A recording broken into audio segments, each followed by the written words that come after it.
Salut, t'es bien sur Laughing Soul Chronicle, bienvenue à toi. Ici on parle santé mentale avec humour, bienveillance et surtout légèreté. Petit disclaimer, si certains sujets sont des triggers, je les mettrai en description, n'hésite pas à ne pas écouter si tu te sens pas à l'aise et voilà, j'espère que tu passeras un super bon moment avec moi.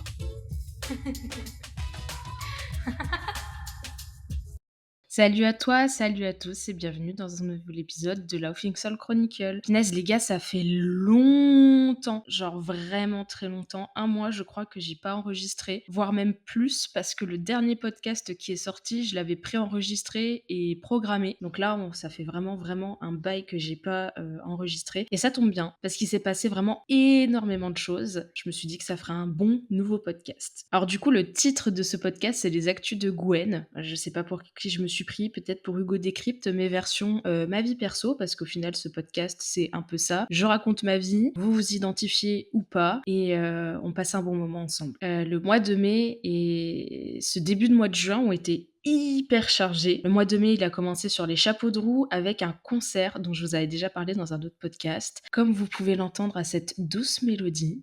Welcome to the Eras Tour. Je suis allée voir Taylor Swift. Alors là, les gars, on était sur un manque de contrôle total de ma part. Je veux dire, je crois que je me suis jamais autant déchaînée à un concert, j'ai jamais autant crié de ma vie à un concert et j'ai jamais autant kiffé surtout. Faut savoir que Taylor Swift, c'est une chanteuse que j'écoute depuis que je suis genre au collège, je pense. Enfin, vraiment, c'est des musiques qui ont rythmé toute ma vie. Ce qu'il y a de bien, c'est que dans ce concert, il y avait beaucoup de musiques que j'écoutais plus jeune et c'était vraiment incroyable. Genre, vraiment, notre mère à tous était sur scène et nous a fait kiffer pendant 3 heures de show, qui peut paraître long comme ça, mais je vous jure que c'est passé à une vitesse, j'ai pas compris ce qui m'arrivait, vraiment. Donc, dans le cadre en fait de ce concert, je suis partie un week-end à Paris. Déjà, la première chose, c'était de reprendre le train seul pour une longue durée. Alors, ça peut paraître super anodin comme ça, mais j'avais une peur bleue de reprendre le train seul, pour la simple et bonne raison que quand je me rendais à mon ancien travail, j'y allais en train, c'était des longs trajets, et il y a un trajet qui m'a traumatisée. Clairement, c'est le trajet le matin où j'ai compris que quelque chose clochait et au final qui a marqué un peu le début de mon diagnostic de burn-out, mais aussi quand je suis rentrée chez moi après être allée pour la dernière fois sur mon ancien lieu de travail. Donc une grosse angoisse pendant les jours qui précédaient justement ce voyage en train, qui s'est, je vous le dis d'avance, relativement bien passé. Tout s'est très bien passé. J'ai pas eu forcément besoin de prendre de médicaments ou quoi pour me calmer. J'avais tout ce qu'il fallait pour me détendre, donc de quoi dessiner, de quoi lire, de quoi écouter, regarder des films. Là, ça tombe bien, à ce moment-là, j'avais pas encore fini de finir Supernatural. Donc j'ai pu regarder cette série et puis changer d'air. Je m'en suis beaucoup voulu d'être angoissée par ce voyage parce que ce voyage-là, c'était aussi l'occasion, enfin ce week-end, c'était surtout l'occasion en fait de remonter sur Paris. La dernière fois que je suis allée à Paris, ça s'était très mal passé, j'étais pas bien, j'étais très malade. Du coup, j'avais envie de reprendre entre guillemets une revanche sur le week-end entre guillemets raté que j'avais fait l'année précédente. J'ai pu retrouver des amis que j'aime très fort, Simon et Elliot. On a passé un bon moment tous les trois et je peux même pas vous expliquer, je pense que j'ai même pas les mots pour décrire la gratitude que j'ai ressentie. Déjà de me rendre compte que notre relation avait pas changé, qu'ils m'ont pas regardé bizarrement, ils m'ont pas regardé avec pitié. S'ils avaient des questions dérangeantes à poser, ils les ont posées et je me suis à aucun moment sentie obligée de parler de quelque chose qui me gênait. Je me suis sentie à aucun moment mal de leur exposer tout ça parce qu'en fait j'étais vraiment avec des gens avec qui je me sens bien et j'avais envie aussi de leur parler de tout ça, j'avais envie qu'on en discute ensemble. J'ai aucun regret quant à cet après-midi merveilleux que j'ai passé avec eux à rigoler. Vraiment c'était génial d'avoir l'occasion en fait de partager entre guillemets ce nouveau moi avec des gens que j'apprécie, qui m'ont connu dans des moments très tristes, qui m'ont connu dans des moments difficiles, avec qui j'ai grandi. C'était génial en fait, c'est un peu comme un accomplissement. Je veux pas dire par là que l'un ou l'autre m'ont dit waouh c'est génial, tu t'en sors super bien, on voit que ça va mieux et tout machin. Non, ils ont juste été eux-mêmes, j'ai été moi-même et c'était un moment incroyable, vraiment génial. J'ai eu l'occasion aussi, alors je sais qu'elle écoute ce podcast, enfin je crois, c'est comme Simon, hein, ils sont pas super assidus mais je sais que de temps en temps ils écoutent quand ils y pensent. L'occasion de revoir des amis avec qui j'ai grandi, donc là on parle vraiment d'amis avec qui j'ai grandi littéralement quand j'habitais encore chez mon père. Un coup du hasard en fait que je tombe sur ces gens-là à Paris ce jour-là en fait, surtout que l'ami qui m'a contacté contacté ne va jamais sur Instagram, a juste vu une story où j'étais dans le train et a compris que j'allais sur Paris. Et on a pu partager 2 ou 3 heures ensemble, je crois, à se raconter tout un tas de choses, à rattraper le temps perdu finalement. Et ça aussi, ça a été merveilleux parce que pareil, cette amie-là, enfin ces amies-là, la dernière fois qu'elles m'ont vue, j'étais dans un état proche de l'Ohio, comme j'aime bien le dire. J'étais vraiment au bout du rouleau et c'était aussi un moment de me dire, bah regarde, ça va. Et je suis contente de partager le fait que ça aille avec toi. Et franchement, je vous jure, j'en ai encore des frissons d'émotion rien que d'y penser, mais c'était une victoire en fait de pouvoir me représenter devant ses potes et de leur dire bah ça va, je m'entends, ça va mieux. On n'est pas sur quelque chose d'incroyable, je vais pas m'emballer parce que il faut aller aux victoires petit à petit et ne pas trop s'emballer pour garder un équilibre. C'était un merveilleux moment à passer de se rendre compte que je commence à aller mieux. C'est vraiment une phrase que je peux dire en étant sûre, je commence à aller mieux. Donc du coup, ce week-end, il a été génial.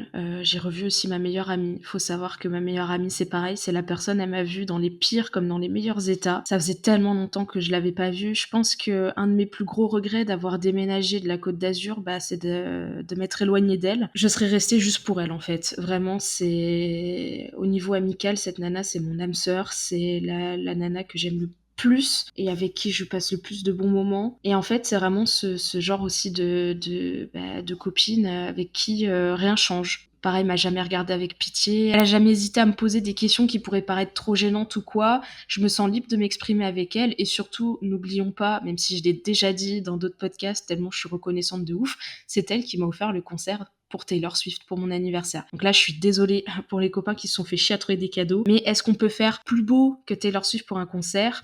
Je ne pense pas. Mais quand même un peu. Je vous en dirai plus après. Donc ce concert est passé et en fait j'ai découvert quelque chose qu'on appelle le syndrome post-Taylor. Alors pour expliquer brièvement, déjà c'est un syndrome, enfin c'est banal, enfin pas banal, mais j'explique ça un peu grossièrement. C'est pas un réel syndrome, c'est pas un truc scientifiquement, voilà. Enfin, scientifiquement, ça existe. On n'appelle pas ça le syndrome post-Taylor, hein, je vous rassure de suite. Mais c'est quelque chose que je voudrais banaliser parce que moi, je sais que ça m'a mis dans un mal-être profond. Alors qu'en fait, c'est quelque chose de tout à fait normal. Faut savoir que du coup, entre la dépression, le burn-out, la remise en question, toutes les choses qui se sont passées un peu tragiques dans ma vie et la recherche d'une stabilité et bah, de me retrouver moi au final, parce que je m'étais bien perdue, je pense, bah, j'ai passé pas mal de temps seule ou avec mon conjoint ou avec un très très petit cercle d'amis. Je voyais à petite dose avoir autant d'émotions d'un coup sur si peu de jours. Bah, la retombée derrière, forcément, on se retrouve dans des états un peu pitoyables. Alors moi, ça m'a frappée, j'étais très fatiguée. J'avais le blues aussi beaucoup et surtout, bah, on a l'impression d'avoir vécu un truc gigantesque. Je sais que j'en ai profité parce que quand je vous le dis, je vous jure que c'est vrai. C'était la première fois depuis longtemps que je sentais que j'étais vraiment là à un instant T. C'est-à-dire que quand je discutais avec les gens, je discutais avec les gens, il y avait rien d'autre dans ma tête. Quand j'étais au concert, il y avait rien d'autre dans ma tête. Et en fait, j'ai pu apprécier chaque moment. Ce qui fait que dans ma tête, quand je repense à ce week-end-là, à la fois, j'ai l'impression qu'il est passé trop vite, mais à la fois, maintenant, je suis hyper heureuse de me dire que j'ai profité de chaque instant, donc je n'ai aucun regret. Mais du coup, forcément, quand on passe de tout à rien, ben, on a cette espèce de petit spleen, ce petit blues qui s'installe et qui est parfaitement normal. Le conseil que je peux donner, et j'en ai parlé d'ailleurs avec ma copine Alexia à un moment, on en a parlé toutes les deux. Déjà, c'est d'en parler. Tout simplement, de dire bah là je me sens seule, ça va pas trop, c'est pas top. Moi j'ai la chance de vivre avec quelqu'un, j'ai la chance justement de voir mon copain comme entre guillemets mon abri, hein, ma safe zone, ma safe place comme on dit. Donc je ne suis jamais vraiment très seule. La journée je suis très seule, mais le soir je sais qu'on se retrouve, qu'on partage des moments ensemble, qu'on discute de nos journées. Donc, je suis jamais vraiment seule. J'ai toujours des copains aussi dans la journée avec qui on s'écrit, on se raconte nos vies, etc. Mais je pense que c'était plus le côté voir des gens physiquement, être avec des gens physiquement, à ce moment-là qui m'a vraiment manqué et ouais, au niveau moral, c'était pas top. Vraiment, je crois que j'ai passé 2 ou 3 jours comme ça, un peu enfermée sur moi-même, en mode oh, ça y est, c'est fini. Et du coup, en fait, j'ai eu la chance, entre guillemets, qu'après ce week-end-là tombe finalement bah, le week-end de mon anniversaire. Alors déjà, la semaine a été incroyable puisque j'ai reçu des nouveaux patins. Je suis très fière de vous dire que je suis actuellement équipée pour commencer le derby à la saison prochaine. Bah, j'ai commencé déjà un peu les entraînements, enfin je suis allée aux entraînements de derby, mais je commencerai je pense sérieusement à partir de la saison prochaine quand j'aurai plus confiance sur des patins. Donc déjà il y a eu ce moment-là, bah, j'ai eu plein de cadeaux, plein d'amour, plein de messages aussi et en fait ce qui a symbolisé vraiment cette semaine où là je me suis sentie dans un moment charnière et surtout où j'ai senti une stabilité dans ma vie, ça j'en parlerai dans le prochain podcast qui sortira où je parlerai plus en détail de l'amitié, c'est qu'en fait, cette année, tous les messages que j'ai reçus, j'ai pas senti que c'était des gens juste ils voyaient une notif, c'est l'anniversaire de Gwen, dites-lui que vous pensez à elle. C'était vraiment des gens qui ont pensé à moi. Même si des fois c'était en retard ou quoi, j'ai eu très peu de messages, mais je sais que c'était des gens qui comptaient pour moi. Et j'ai l'impression que cette année a été vraiment symbolique bah, dans l'âge. Pourtant, j'ai 27 ans, donc c'est pas comme quand on passe des phases, genre j'ai 18 ans, genre j'ai 20 ans, genre j'ai 25 ans. Là, j'ai 27 ans, mais c'était un anniversaire très symbolique. J'étais entourée des gens que j'aime vraiment. J'avais un petit pincement au cœur de me dire, bah, c'est déjà le troisième anniversaire que je passe sans ma meilleure amie. Elle avait instauré en fait une tradition. J'ai jamais été très fan des anniversaires surprises, même si je pense que au fond de moi, j'ai toujours rêvé un peu qu'on me fasse la surprise de penser à moi pour mon anniversaire. Quand j'étais plus jeune, mon père me le souhaitait, mais je le fêtais jamais chez moi. Enfin, j'avais le droit à un gâteau avec une petite bougie et sans plus, ou un cadeau. On n'a jamais, entre guillemets, célébré ma venue sur Terre, célébrer le fait que je sois née, célébrer le fait que les gens soient heureux, que je sois dans leur vie et du coup veulent me le rendre en célébrant ce jour-là. J'ai jamais eu trop ça. Avec le temps, les conversations que j'ai eues avec mon père, je comprends pourquoi on n'a jamais célébré ça et que c'était le seul à le célébrer avec mon frère. Au niveau amis, j'ai eu une surprise une fois pour mes 18 ans. En fait, c'était très fluide, c'était pas forcément un anniversaire surprise, mais juste à l'instant T, j'étais entourée de gens que j'aime et en fait, j'ai passé ce cap avec des gens que j'aimais. Donc pour moi, je commençais entre guillemets un nouveau cap entourée des gens que j'aime. Et bah, après mes 18 ans, j'ai jamais refêté mon anniversaire sauf avec ma meilleure amie. Et c'était toujours, en tout cas pour moi, une exigence d'être en petit cercle en fait. C'est-à-dire qu'il y avait ma meilleure amie, son copain, mon copain et moi. Et le meilleur ami de ma meilleure amie, personne d'autre. En fait, je me voyais pas fêter mon anniversaire avec d'autres gens que notre trio, donc Nana, David et moi. Je voyais pas une autre façon de fêter ce moment-là parce que je sentais que quand on le fêtait ensemble,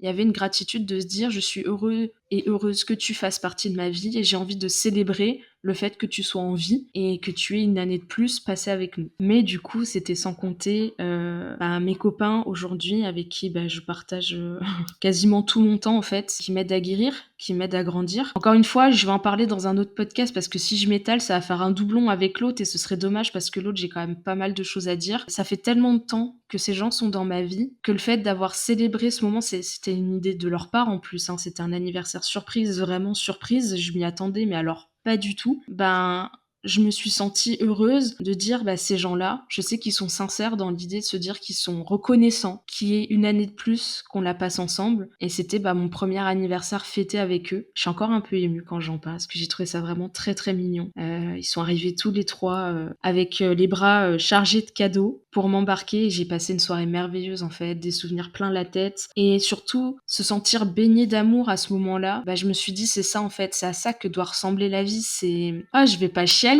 quand même, what the fuck.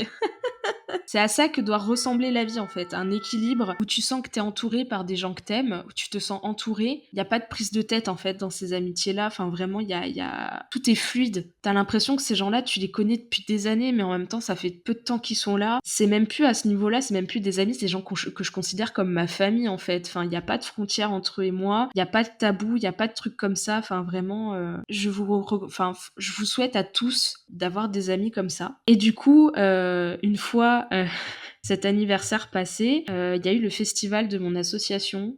J'ai adoré. Franchement, c'était déjà c'était compliqué. Un festival, c'est un événement assez énorme. Là, en l'occurrence, c'était un festival vraiment pour célébrer pratique du skateboard et du roller. C'est deux disciplines qui me tiennent à cœur. Déjà le roller parce que je pense que c'est vraiment j'ai trouvé ce sport et c'est comme si c'était le truc que j'avais cherché depuis longtemps. Genre vraiment, ça a comblé un vide. Je jure que par ça. Je pense que même les gens autour qui comprennent pas vraiment l'amour qu'on peut porter à ce sport doivent en avoir ras-le-bol de m'entendre parler de la dureté des roues, des roulements, des patins, d'entendre des marques genre Riddle, Shaya, Triple Eight, S1, ils en peuvent plus, je pense vraiment, ils en peuvent plus. Et en fait, c'était une manière bah, ouais, de monter en fait un gros événement, de célébrer du coup ces pratiques-là. Et en fait, là où je l'ai jamais trop dit, le skateboard, il a aussi une importance dans ma vie. J'ai essayé d'en faire plus jeune, ça s'est soldé par une gamelle tellement mémorable que maintenant quand je vois une planche ou que je dois monter sur une planche, j'ai un petit frisson de oh mon Dieu. Mais j'adore ce sport. Mon frère le pratiquait très jeune et le pratique encore aujourd'hui. En fait, c'est un peu le lien qu'on a tous les deux ensemble, c'est vraiment ces deux sports-là.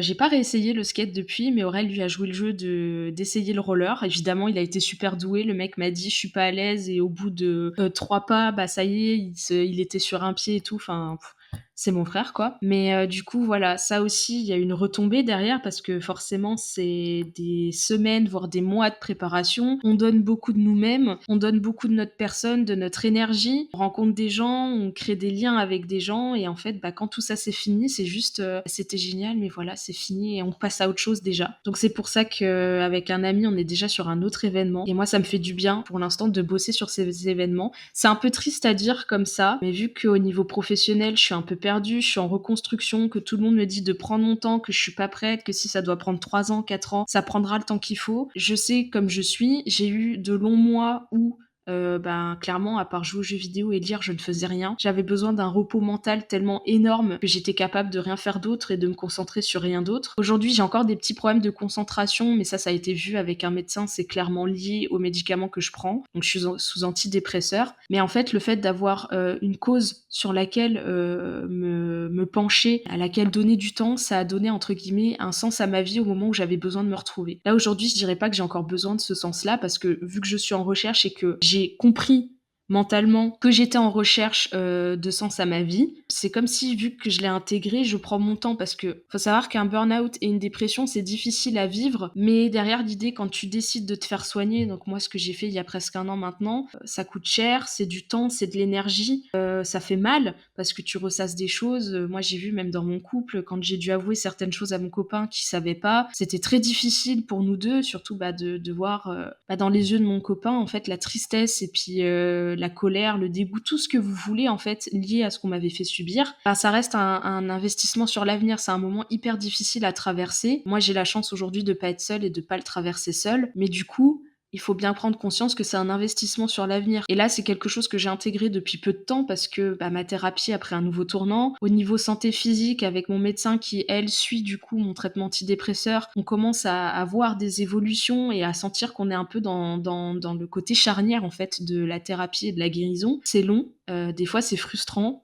mais c'est un investissement sur l'avenir que je prends avec énormément de sérieux. J'avais quand même besoin bah, de donner un sens à ma vie, de m'occuper, de sentir que j'appartenais à quelque chose. Parce que le plus dur quand on est en burn-out et qu'on se fait diagnostiquer, c'est que derrière, bah, il va falloir couper les ponts avec ce qui nous rend malade, mais souvent, dans ce qui nous rendait malade, il y avait quand même des choses qui nous faisaient du bien. Et là, c'est beaucoup plus difficile de lâcher la bride et surtout, bah, on se retrouve de tout à rien. Et c'est compliqué à gérer. Et ensuite, bah, depuis quelques semaines, je veux dire quelques mois aussi, j'ai aidé mes amis du coup à préparer leur mariage. Ça, c'était incroyable comme expérience, mais s'il vous plaît les gars, si vous avez des amis qui font des DIY ou quoi pour leur mariage, mais aidez-les, parce qu'au-delà des souvenirs que vous allez partager ensemble, moi j'ai adoré, genre vraiment ça permettait de libérer une créativité. Tu partages des moments, tu vois les gens autour de toi, il y a de la créativité, il y a plein de choses, tu construis des choses de tes mains. Petit PS aux gens qui étaient à table avec moi pendant le repas du mariage, je suis navrée d'avoir cassé les pieds à tout le monde en disant tu vois ce truc, eh ben ça moi j'étais là quand on l'a fait. J'ai même eu un crève-cœur quand il a fallu allumer les petits scintillons pendant la soirée dansante, parce que je me dis moi je revois tous les moments où on les mettait dans les trous et là tu me demandes de retirer et de faire cramer le truc, je sais pas trop si j'ai envie. Mais voilà, et en fait bah il y a eu un syndrome post-mariage aussi forcément parce que bah tu suis un peu les préparatifs, tu vois le truc se concrétiser le jour du mariage et en fait bah après il y a plus rien. Donc je sais que moi je l'ai mal vécu, que beaucoup de gens autour qui ont aidé aussi l'ont entre guillemets mal vécu, la redescente, hein, pas le mariage qu'on s'entende. Encore une fois, c'est quelque chose de normal qu'il faut banaliser et surtout accepter parce que encore une fois, c'est énormément d'énergie, de temps, d'amour qu'on donne à des gens. Moi, c'est quelque chose qui m'a fait plaisir parce que c'est des gens, ils sont simples en fait. C'est des gens, enfin, pas prise de tête, adorables et qui m'ont accepté tellement vite dans leur vie alors que j'ai pas forcément quelque chose de spécial. Je sais pas, on s'est juste rencontrés un jour et puis on s'est dit toi, tu un autre être humain, j'apprécie ta compagnie, viens, on devient potes» et on est devenus tellement plus que ça au fil du temps. Passer du temps avec eux pour préparer ça, j'ai trouvé que enfin, en tout cas, personnellement, j'ai eu cette sensation de dire, «Je vous rends», pas dans l'idée qu'il y a un échange obligatoire de choses dans une amitié, pas du tout. C'est que moi, je suis quelqu'un qui se sent redevable pour X ou Y raison, c'est quelque chose sur lequel je travaille, mais j'avais l'impression de rendre un peu d'amour que j'avais pas pu donner au début, parce qu'au début, on m'en a donné beaucoup, mais moi, j'arrivais pas à en redonner. Bah là, au fil du temps, j'avais l'impression de redonner, en fait, l'amour que j'avais pas pu donner avant pour les préparatifs, et c'était une journée merveilleuse, vraiment. Ah, je vais chialer, putain, je repense à l'entrée dans l'église, mais quel enfer! Et en fait, ce qui m'a aussi un peu, fait peur, c'était faut savoir que, bah, ils ont fait une cérémonie à l'église qui était absolument magnifique. Vraiment, c'était, j'ai même pas de mots pour décrire, que ce soit les mots qui ont été dits ce jour-là, que ce soit l'atmosphère, que ce soit la célébration de l'amour de 2 personnes absolument incroyables. Je pourrais pas décrire, mais je sais que ce qui m'a fait peur, et ça aussi on le banalise souvent, mais parlez-en, c'est hyper important. Moi, j'en ai pas parlé, c'était un choix personnel, j'en ai parlé quand même à mon copain, peut-être un peu trop tard aussi, la veille. Je pense que c'est pas le meilleur moment pour en parler à son copain. En fait, j'ai un trauma avec les églises, pourtant c'est un endroit où j'adore aller. Je suis pas forcément très pieuse comme personne, je suis pas pratiquante, mais je me suis toujours sentie bien dans les églises. Et en fait, depuis l'enterrement d'une personne de ma famille de qui j'étais vraiment très proche, la personne qui m'a élevée comme une mère, qui m'a aimée comme son enfant, j'avais un trigger en fait avec les églises, et ma crainte ce jour-là, c'était de ne pas pouvoir être capable de regarder la cérémonie jusqu'au bout. Pour moi, ça aurait été un crève-cœur, parce que bah, c'est quelque chose qui me tenait à cœur énormément. Et je peux dire aujourd'hui avec fierté que bah, j'ai réussi. J'ai pas eu une seule angoisse. J'ai pas forcément pensé à ce jour assez triste que j'avais vécu en août 2020, qui était vraiment très très dur. Je pense que c'est un des jours les plus durs de ma vie, parce que le stress a un peu monté quand je suis rentrée dans l'église, mais dès que je les ai vus passer, il s'est tout de suite échappé. Enfin, c'était, je suis très émue, hein, je suis navrée, mais moi je suis très fleur bleue. Punaise, si vous m'invitez au mariage, mais bien sûr que je vais chialer. J'avais jamais acheté de maquillage de ma vie. Dites-vous que pour ce jour-là, j'ai acheté du maquillage waterproof, parce que je savais que ça allait se finir en larmes dans tous les sens. Enfin, puis tu pleures pour rien des fois en plus à ce genre d'endroit. Enfin, c'est. Je me rappelle même quand on est rentré dans la salle, j'ai trouvé ça trop mignon. Ils avaient mis des kits de survie dans les toilettes. Je suis rentrée dans les toilettes pour aller faire pipi. J'ai pleuré tellement c'était mignon. C'est d'un ridicule. Je suis très très sensible en ce moment. Mais c'est le plus beau moment où on célébrait l'amour qui m'ait été donné de vivre. Vraiment. C'était le premier mariage que je vivais, autre qu'un mariage d'amis de mes parents ou quoi, enfin de mon père en tout cas. C'était merveilleux, on a eu l'occasion avec mon copain de danser notre premier slow. Je veux dire, ça fait 7 ans qu'on est ensemble, on n'avait jamais dansé tous les deux. On a rencontré plein de gens merveilleux, on s'est liés avec plein de gens merveilleux. Énormément d'amour d'un coup font que, bah, là, le mariage c'était samedi, aujourd'hui on est mercredi. J'ai encore cette retombée, je sais qu'hier au niveau moral c'était pas top du tout, j'étais un peu au bout du rouleau. Franchement, si vous avez l'occasion de pouvoir aider des amis à concrétiser un jour aussi merveilleux, faites-le. Franchement, c'est la meilleure chose que vous pouvez donner aux gens, c'est la meilleure chose que vous pouvez faire pour eux, et c'est une marque d'amour tellement inconditionnelle. Nous, avoir pu partager ce jour-là avec eux, alors que ça fait si peu de temps qu'on partage leur vie, mais ils ont pris tellement d'importance dans la nôtre, et je pense que si on était là ce jour-là, ils ont aussi pris énormément, enfin, on a aussi pris énormément d'importance dans la leur. C'était un moment merveilleux, et en fait, c'est ce genre de petits moments mis bout à bout, même si derrière il y a des retombées où on est un peu flagada, où c'est un peu compliqué. C'est ces moments-là, moi en tout cas, qui m'aident à guérir, parce que en les vivant, je me rends compte ce à quoi doit ressembler la vie. Ça me remet aussi en question sur pas mal de choses, de me dire, ben, si j'avais lâché prise, ou que j'étais pas allée jusqu'au bout de certaines décisions que j'ai prises, de dénonciation de ce qui m'est arrivé, de démarches qui sont en cours, qui me font souffrir chaque jour, mais qui sont là pour la bonne cause, eh ben, j'aurais jamais avancé, je me serais jamais rendu compte que la vie, c'est censé être ça en fait. C'est censé être entouré de gens qu'on aime, c'est censé célébrer les belles choses de la vie, rendre palpable certains désirs. Avec mon copain, on parlait énormément de mariage, forcément, après avoir assisté à un moment aussi beau que celui qu'ils ont mis en place, mais bien sûr qu'on a envie de se marier. Bien sûr qu'on a envie aussi que ces gens-là fassent partie de ce jour-là avec nous. T'as envie de partager tous les moments de ta vie avec ces gens après, mais putain, les pauvres, je peux te dire à un moment, ils en auraient marre. C'est à ça que doit ressembler la vie en fait. C'est la vie, c'est tout simplement des moments de joie intense, parfois des petites retombées, des petites joies du quotidien, enfin des petites attentions. Des petites choses qui font que bah, tu te sens entouré, un petit message le matin qui te fait sourire, une petite photo d'un ami qui dit: «Tiens, j'ai vu ce truc-là, j'ai pensé à toi». Le fait de pas se sentir seul, en fait. Pour moi, la vie enfin, j'ai été heureuse de me dire que j'ai refait des pas dans une église, de me dire: «Bah, ce jour-là, j'ai célébré la vie». La mort fait partie de la vie forcément, donc je regretterai jamais d'avoir assisté à une cérémonie, funéraire dans une église et de rendre un dernier hommage à une personne que j'aimais énormément. Mais je suis contente qu'aujourd'hui, le dernier souvenir que j'ai dans une église, au-delà d'aller brûler des cierges de temps en temps, c'était célébrer l'amour. Et les mots qui ont été dits, comme je vous dis vraiment, enfin, ont été choisis avec tellement de sagesse. C'était, oh là là, mais je repense à leur entrée dans l'église. Mais imprimer ça dans vos têtes, vraiment, c'est hyper, parce que moi, je suis le genre de personne qui pleure quand elle voit des demandes en mariage sur internet ou en réalité ou des trucs comme ça, mais je pourrais même pas décrire le sentiment quand tu vois 2 êtres que t'aimes autant passer devant toi pour s'unir, c'est oh là là. Je vais arrêter de parler. Je pense que je vais vous laisser là. Mais voilà, ça me fait plaisir de reprendre les podcasts, ça me fait plaisir de parler avec vous. J'ai l'impression que ça va être un de mes plus longs podcasts, mais c'était important de parler de toutes ces choses-là que j'ai un peu gardées en moi parce que j'arrivais pas forcément à mettre des mots dessus. La seule chose que j'ai à vous dire, c'est partager des moments, même si vous avez l'impression qu'ils sont anodins à crever, vraiment, partager des moments avec des gens que vous aimez, trouver un équilibre. Pour moi, aujourd'hui, en tout cas, j'ai l'impression que la vie, ça doit être ça, en fait. Ça doit être juste, être entouré d'amour, entouré, se sentir aimé, apprendre à lâcher prise surtout. Comme je vous dis, c'est des amis, enfin, en tout cas, les gens avec qui j'ai partagé ça, c'est des gens qui sont dans ma vie depuis très peu de temps, mais c'est des gens j'ai commencé l'amitié avec eux dans l'état le pire dans lequel j'ai jamais été. C'est-à-dire que je le montrais pas forcément, je suis pas arrivée au premier cours de roller en chialant, je me suis pas présentée en disant: «Salut, c'est moi, je suis dépressive, est-ce qu'on peut être potes parce que je me sens un peu seule en ce moment?»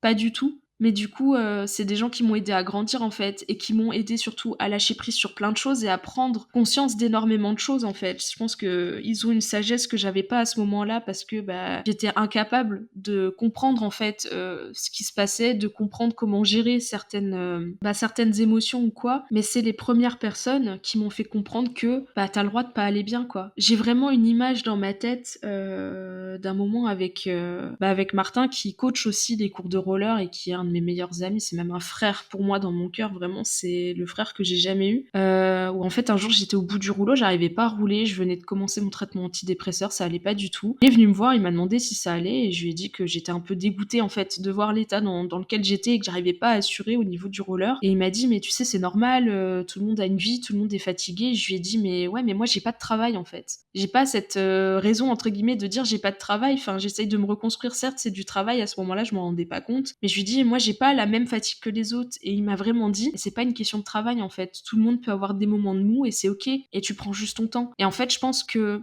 au-delà de l'amitié qui me porte en tant que coach au niveau du sport, ben là où c'est très sain les cours qu'on a avec lui, c'est qu'il nous apprend justement à dépasser nos limites en nous faisant bien comprendre qu'il n'y a pas de compétition, il n'y a pas de stress et on prend notre temps. Moi, j'étais juste venue au départ en me disant j'aimerais tenir sur des patins. À la saison prochaine, je pourrais commencer un nouveau sport sur patins. Donc c'est pas rien, c'est énorme. Et en fait, c'est une prise de conscience que j'ai aujourd'hui qui fait justement que je me rends compte que chaque chose en son temps en fait. Chaque chose en son temps, les choses elles doivent aller comme elles doivent aller. Si ça doit prendre du temps, ça prendra du temps, mais laissez-vous le temps. Vraiment, le mot de fin, c'est laissez-vous le temps. Parce que se laisser le temps, c'est prendre des réflexions sur des choses, changer son regard sur pas mal d'autres choses. Et après, le meilleur cadeau que vous aurez, justement, comme je l'ai décrit dans ce podcast-là, c'est que tous les petits moments partagés, vous en profitez vraiment. Vous êtes vraiment là, vous n'êtes pas concentré sur autre chose, et ça vous apprend à compartimenter les choses une par une. Si actuellement j'assiste à un concert, je vais pas penser aux courses que j'ai à faire le lundi. Si actuellement j'assiste à un mariage, je vais pas commencer à penser à quand ce sera terminé et qu'est-ce que je vais faire après. Je suis à ce moment-là, à un instant présent, et au-delà de gros événements comme je viens de le décrire ou de choses qu'on vit pas tous les jours, style moi qui vais à Paris voir des copains, au quotidien ça doit être ça en fait. Quand vous êtes avec vos amis, soyez avec vos amis, ne pensez pas à autre chose. Et c'est des réflexions à prendre pour pouvoir profiter, c'est comme ça qu'on profite. Je suis très touchée de me rendre compte que ces dernières semaines, ces derniers mois, j'ai plus profité de moments et j'avais jamais expérimenté ça en fait. J'avais jamais été vraiment dans les moments, j'avais jamais vécu les choses comme il fallait les vivre. C'est un merveilleux cadeau, ça m'aide à être plus posée, à être plus zen dans ma vie, à me rendre compte aussi de l'avancée que j'ai fait. Je vous remercie d'avoir écouté ce podcast très Très émotif, en tout cas pour moi. J'espère que je ferai pas chialer les gens, de qui j'ai parlé parce que vraiment c'est pas le but. Le but, c'est de vous remercier aussi aujourd'hui de faire partie de ma vie et de m'aider autant au quotidien. Même si je suis pas tout le temps en train de vous remercier, même si vous êtes pas tout le temps en train de remercier aussi d'être là, vous avez vraiment changé ma vie, vous m'aidez à grandir et surtout, bah, si aujourd'hui, j'aime de nouveau la vie, c'est grâce à ces moments-là. Je vous remercie infiniment pour votre attention. Je suis très contente de reprendre les podcasts. J'espère être plus assidue, à l'avenir. C'est vrai que les sujets sont assez compliqués à trouver, et moi je fonctionne un peu à j'ai une idée, il y en a beaucoup qui vont fuser d'autres, je les trie, j'en fais des podcasts et en fait, j'en publie plusieurs d'un coup et comme ça me laisse un peu de temps pour réfléchir à d'autres idées. Là, c'était un choix personnel, bah, de ne pas en publier pendant aussi longtemps, pour pouvoir justement me concentrer aussi sur ce que je voulais, sur, dans quelle direction le podcast irait et je suis assez contente de la direction que prend le podcast. Je suis assez contente aussi de le voir comme un espèce de petit journal de bord, de mon évolution, que ce soit au niveau de la santé mentale, au niveau de la guérison, au niveau de tout ce que vous voulez. C'est vraiment un petit journal de bord que je partage avec vous. J'espère qu'il vous aide. Si jamais vous l'appréciez, j'ai vu qu'on pouvait laisser des notes, donc n'hésitez pas à laisser une note. Il me semble qu'on peut laisser des commentaires aussi, donc avec plaisir. Vous pouvez me suivre sur les réseaux aussi. J'ai vu qu'il y avait beaucoup d'auditeurs la dernière fois. J'avais jamais regardé les stats en fait de Love Pixel Chronicle. Donc j'ai bien un réseau social. Je mets toujours le lien de mon site internet dans la bio, donc Projet Afterlife. Et en fait, Projet Afterlife est aussi sur Instagram, donc n'hésitez pas à venir le suivre. De toute façon, vous reconnaîtrez la photo de profil, c'est le logo du podcast. Je vous remercie encore pour votre attention. Je vous fais des gros bisous et je vous dis à la semaine prochaine.